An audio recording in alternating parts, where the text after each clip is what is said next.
Welcome back! In this video I want to go with you through my first drawing of the final product. My dual lever and electronic engine control. And I also want to go with you together over the final layout of the baseboard. In between we will have again some friction and spring force calculations, but I promise this will be the last video where we just work with models and do theory. In the next video we'll probably build something, most likely the baseboard. Anyway, enjoy. And here it is, the preliminary drawing. So here in the top left corner we have a side view of the whole thing. Here's my Lego model with the throttle lever. Then here in the bottom right corner we have a view from the bottom fittingly. And here we have a front view with the two throttle levers. And now we will zoom down. Let's start with a side view here. So if I take my Lego model again, this view here. And this is obviously the throttle lever, okay. And these are my two screws which form the end stop for the throttle lever, which will somehow rotate here around an axis. More on that one when we look at the front view. Anyways, the lever itself will be made out of aluminum, and the rest of the body will be, as I already announced it, made out of POM. Okay, let's zoom down a little bit further to the details here. I should mention that these are M6 screws and I'm keeping from the hole for the screws, and this is also an M6 hole here. I take a minimum distance here of 4 millimeters. So I have 4 millimeters of meat all around the holes, just for stability reasons. I didn't want to go below 4 millimeters there.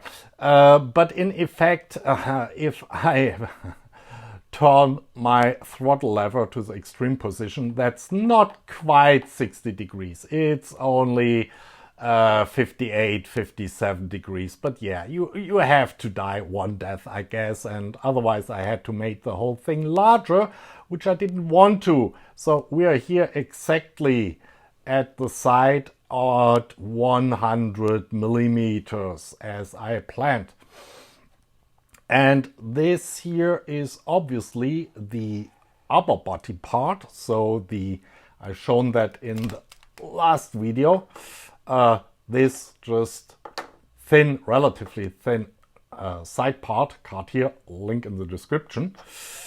And here, that small strip here below, that's basically part of the main body, the base plate, if you want. At the base here of my aluminum lever, there is a 12 millimeter hole that goes onto a 12 millimeter aluminum shaft. So this will be the axis we are turning around. And the lever will be slotted here at the bottom. This is only a line here in the drawing. And then the whole thing is pressed together here by an M2 screw. And that basically holds the lever onto the shaft. Oh, and that funny thing here, that's supposed to be a 4 millimeter diameter or 4.7 millimeter diameter cable, and this will be some kind of a strain relief. I'm not quite finished there yet, so we'll talk about that at a later point. Then on both sides here of our shaft, we have an M6 hole here. Well, it's not completely threaded through with M6. The very end is just a 5 millimeter hole. And there we have, I've drawn in here just a stand-ins, two M6 grub screws, and then a spring, and then comes a little POM plate, and then comes this, which looks like a bullet. This will be aluminum, and together with our shaft, this will be the friction element. Yeah, I always said we will do aluminum on aluminum because there we have a very high friction coefficient. And that hole is of course here in the outer assembly, going through here and hitting the shaft where the lever is attached to. I will make a detailed drawing of that whole assembly here in the future. For now, this has to serve as a stand-in. So again, we have here our aluminum shaft rotating in a big 12mm hole in our POM body. Then here at the end, this is just a 5mm hole here. We have an aluminum part that is really shaped like a bullet, and this is pressed onto the shaft to create the friction.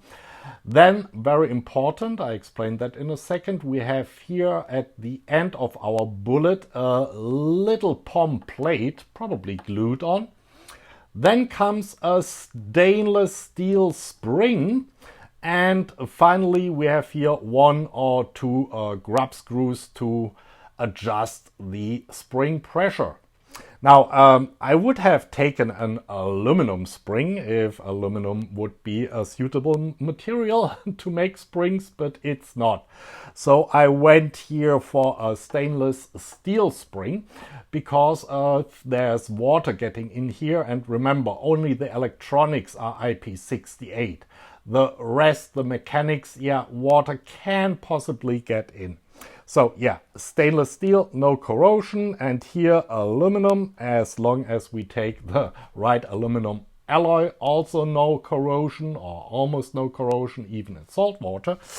However, if water or worse, salt water should come in here and you have an electric connection between your aluminum part and your stainless steel part, you get an extreme case of galvanic corrosion, because the two metals touching with the salt water around it will basically form a little battery, and on the losing end of that galvanic reaction is your aluminum part, which will be eaten away quite fast.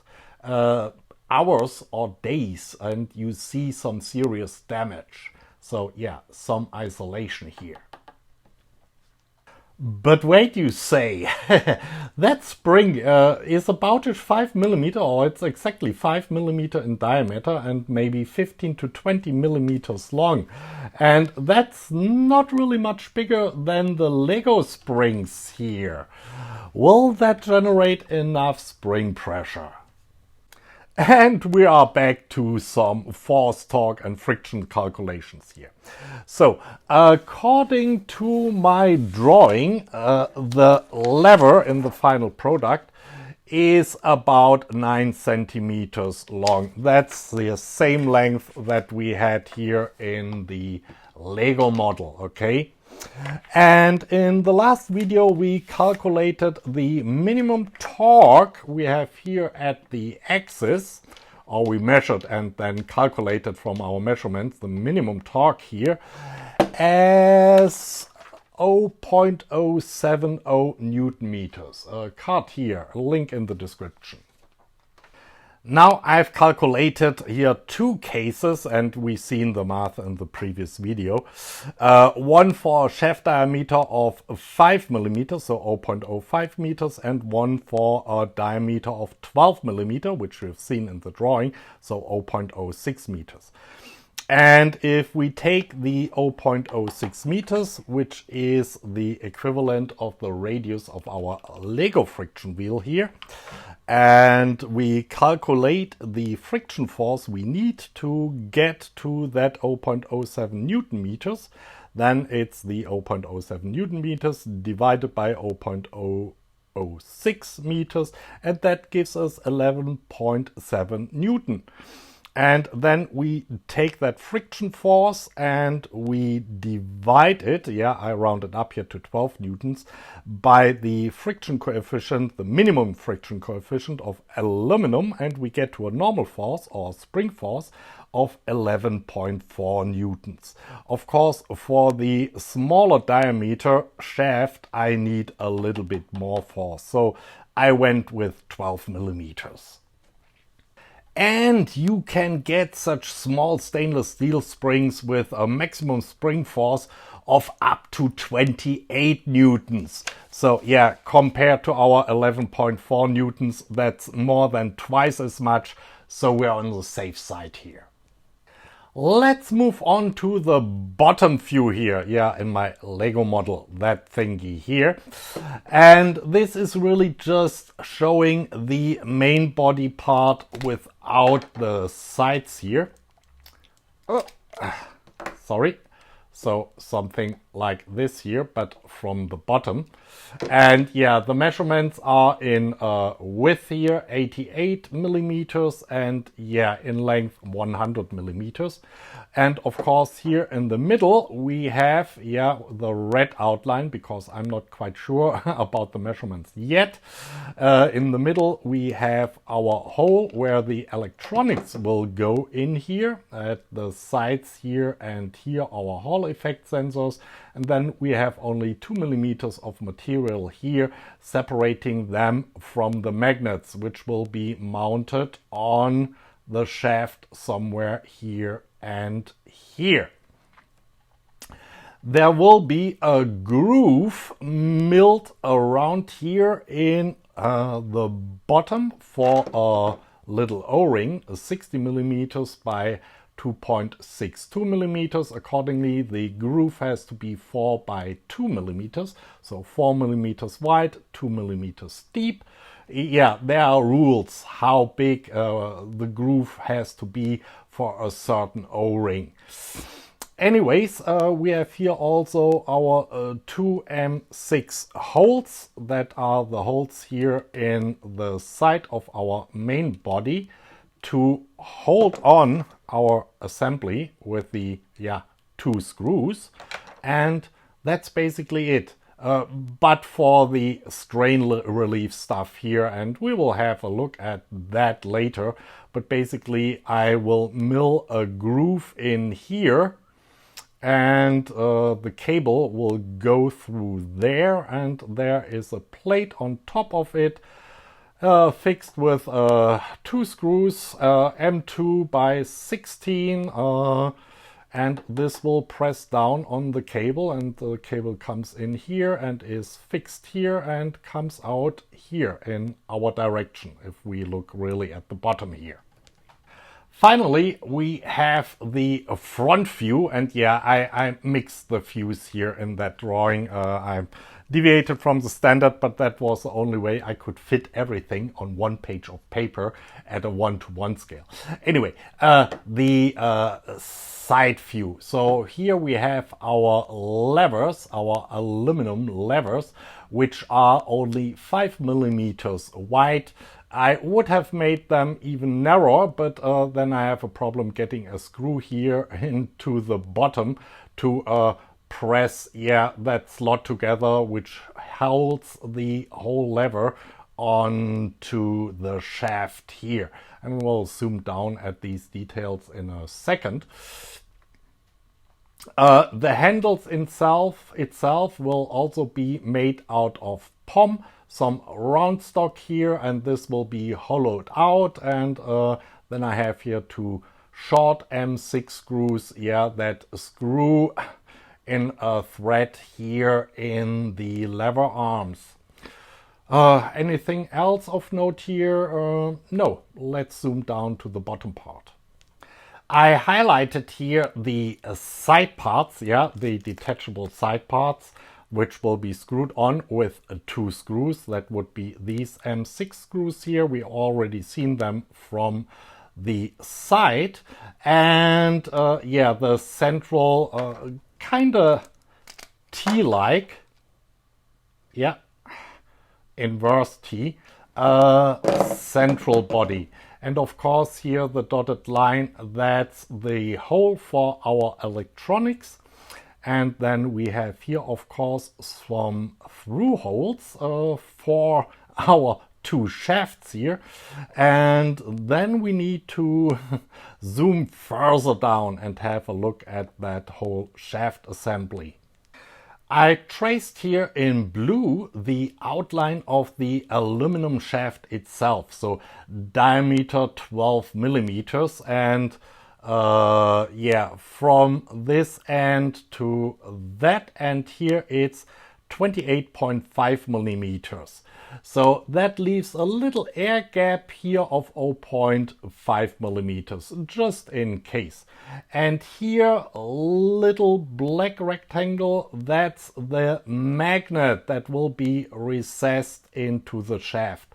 And the shaft flares out here at the end on each side about 3 millimeters, so it goes to a diameter of 18 millimeters, so it won't fall out. That's simple. And yeah, that screw here, of course, that's the top view of our grub screws here.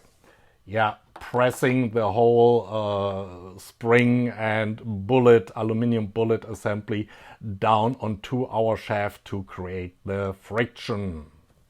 And that's that. Now all that's left to do is to build it for real. And before you all cry out 3D printing, these parts here, yeah, the bodies, are not trivial to print in 3D. It's absolutely possible if you have, if you're good at it, but they are certainly not a beginner's 3D printing project. Anyway, I have to admit that this this plan, this idea, also, yeah, the idea the whole Lego model was based on, is the third iteration. Yeah, I told you I will tell you a little bit about my pitfalls, or yeah, going down the wrong road, path, whatever. So that was, I think, my first atrocity I came up with a while ago. And yeah, it looks so complicated and convoluted because I had the idea to base that on some off-the-shelf friction hinges that you can buy. Yeah, it didn't work out. And then I came up with that thing here, and it's much closer to what we have now. But yeah, two pedals in the middle, and no place really for the electronics, yeah, to read the magnetic field from the magnet that would still have to be attached to the pedal somehow. Yeah, so that was no go too. Anyway, let's move on to the final layout. I've shown you that layout also in the previous video, already carded, link in the description of course. And it turned out after I did my drawings here that the width of 22 millimeters, that was too much. I tried to avoid routing between the pins here of my breakout board with the sensors, but there was no way around it. So here we are now at the final layout.